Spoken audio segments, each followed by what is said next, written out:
తెలంగాణలో కావచ్చు, ఇటు భారతదేశ వ్యాప్తంగా కావచ్చు, ఉమ్, కొత్త కొత్త పార్టీలు ఇవన్నీ సహజం. ఈ మధ్య కాక్రోచ్ జనతా పార్టీ అని చెప్పి సిజేపి ఉమ్, విచ్చలవిడిగా ఈ మధ్య కాలంలో తెలంగాణలో కూడా ప్రోగ్రామ్ చేస్తూ ఉన్నారు. ఉమ్, అట్లా అన్ని రాష్ట్రాలన్నీ కవర్ చేసుకుంటా ప్రోగ్రామ్ చేస్తున్నామని చెప్పి ప్రొటెస్ట్ కావచ్చు, ధర్నా కావచ్చు, దాని ఉనికిని చూపెట్టుకోవడం కోసం చేస్తూ ఉన్నది అని చెప్పి మాట్లాడుతూ ఉన్నారు. అసలు ఏంటి సిజేపి అంటే? అది కాక్రోచ్ జనతా పార్టీ అనేది యాంటీ నేషనలిస్టులు, మాజీ నక్సలైట్లు, వీళ్ళంతా దేశద్రోహులందరూ కలిసి ఏకమవుతా ఉన్నారు అందులో అని చెప్పి ముద్ర వేస్తూ ఉన్నారు కొంతమంది.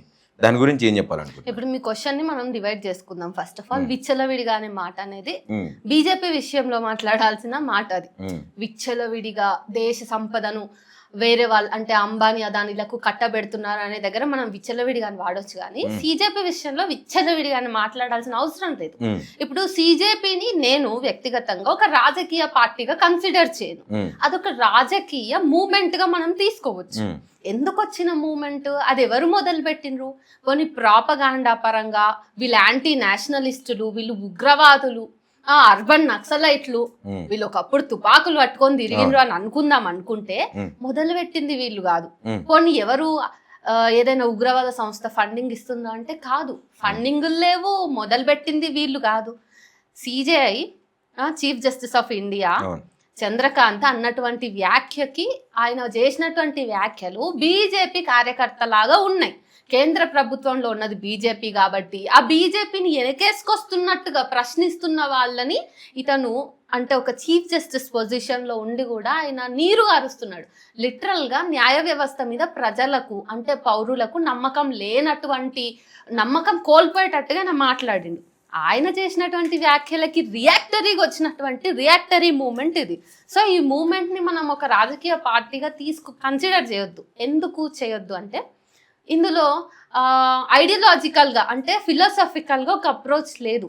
ఇప్పుడు బీజేపీ అనేది మనం గుర్తు చేసుకుంటే మత రాజకీయాలు చేస్తుంది.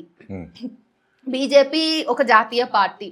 సో అవుట్ రైట్గా నేషనల్ పాలిటిక్స్లో దేశం మొత్తాన్ని కాషాయీకరించాలి, దేశం మొత్తంలో కూడా ఉన్న అన్ని రాష్ట్రాలలో డబుల్ ఇంజన్ సర్కార్ రావాలి, ఆర్ఎస్ఎస్ భావజాలాన్ని ప్రజలందరిలో తీసుకొని రావాలి, మనువాదాన్ని ముఖ్యంగా మనుధర్మ శాస్త్రంతో రాజ్యాంగాన్ని రీప్లేస్ చేయాలి అనేటటువంటివన్నీ కూడా హిందూ బేస్డ్ పాలిటిక్స్ అనేవి బీజేపీ సైద్ధాంతికమైనటువంటి లక్ష్యాలని మనం చెప్పుకోవచ్చు. బీజేపీ తాత్వికత ఇది.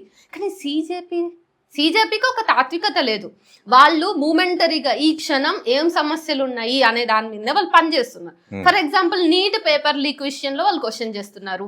ఇంకా పరీక్షలకు సంబంధించి విద్యార్థుల జీవితాలకు సంబంధించిన అవకతవకల మీద వీళ్ళు మాట్లాడుతున్నారు. సో మొత్తం ఇష్యూ బేస్డ్ గా వీళ్ళు మాట్లాడుతున్నారు కాబట్టి వీళ్ళకి లాంగ్ టర్మ్ ఎజెండా అనేది లేదు, ఒక ప్రాపగాండా అనేది కూడా లేదు. వీళ్ళు కేవలం ఇష్యూ బేస్డ్ గా మాట్లాడుతున్నారు. బీజేపీలో కూడా నీట్ పరీక్షకి అటెండ్ అయినటువంటి వాళ్ళు ఉంటారు.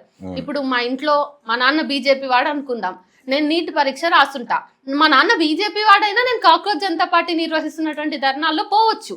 ఎందుకు? నేను కూడా నీట్ పరీక్ష రాసిన 22 లక్షల మంది దగాపడ్డ విద్యార్థుల్లో నేను కూడా ఉన్నా. కాబట్టి దీన్ని కేవలం మనం ఒక రాజకీయ ఉద్యమంగా చూడొచ్చు, రాజకీయ వ్యంగ్య ఉద్యమంగా చూడొచ్చు, సర్కాస్టికల్ గానే చూడొచ్చు తప్పిస్తే దీన్ని ఒక సీరియస్ పొలిటికల్ పార్టీగా ఇప్పుడు మనం తీసుకోవసరం లేదు. రానున్న కాలంలో ఇఫ్ ఎనీ బిగ్గర్ మ్యాజిక్స్ అయిపోయి సిజేపీ అంటే అభిజిత్ దీప్కే కావచ్చు, దేశవ్యాప్తంగా ఉన్న యువత కూడా సీరియస్గా తీసుకొని ఇది ఆన్లైన్ మూమెంట్నే కాక ఎలక్షన్ కమిషన్లో కూడా మేము ఎన్రోల్ అవుతాం, సో ప్రజాస్వామికంగా మేము ఎన్నికల్లో పాల్గొంటాము అని చెప్పేసి సీరియస్గా తీసుకుంటే చెప్పలేము. ఆ మ్యాజిక్ జరిగినప్పుడు ఖచ్చితంగా మీ తాత్వికత ఏంటిది, మీ లక్ష్యాలు ఏంటివి, మీ విజన్ ఏంటివి అని మనం అడుగుతాం.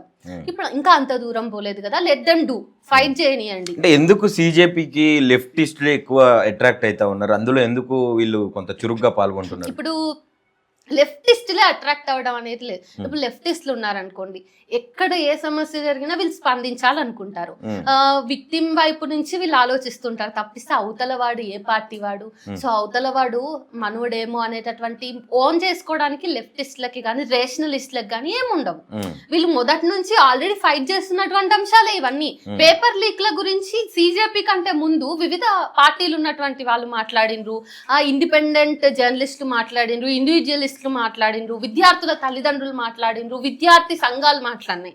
ఏమంటే ఇప్పుడు వీళ్ళు ఐక్యంగా సిజేపీ అనేది ముందలకు వచ్చి ఫ్రంట్ లైన్ లో నిలబడి ఇవన్నీ మాట్లాడుతుంది కాబట్టి వాళ్ళ ఆలోచనలతోటి అరే అవును ఇప్పుడు ధర్మేంద్ర ప్రధాన్ రాజీనామా చేయటం అనేది అవసరమే అని భావిస్తున్న వాళ్ళందరూ అక్కడికి పోయినరు. అంత మాత్రాన కాక్రోచెస్ చేసే ప్రతి నిర్ణయాలతోటి లెఫ్ట్ ఫ్యాబ్రిక్ కానీ వీళ్ళంతా ఏకీభవిస్తారు అంటే కూడా చెప్పలేం.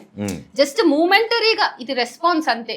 అవును నాది కూడా ఇదే అభిప్రాయం కాబట్టి పోదాం, డిమాండ్ చేద్దాం, ధర్మేంద్ర ప్రధాన్ రాజీనామా అనేది సహేతుకం అక్కడ ఉన్నారు.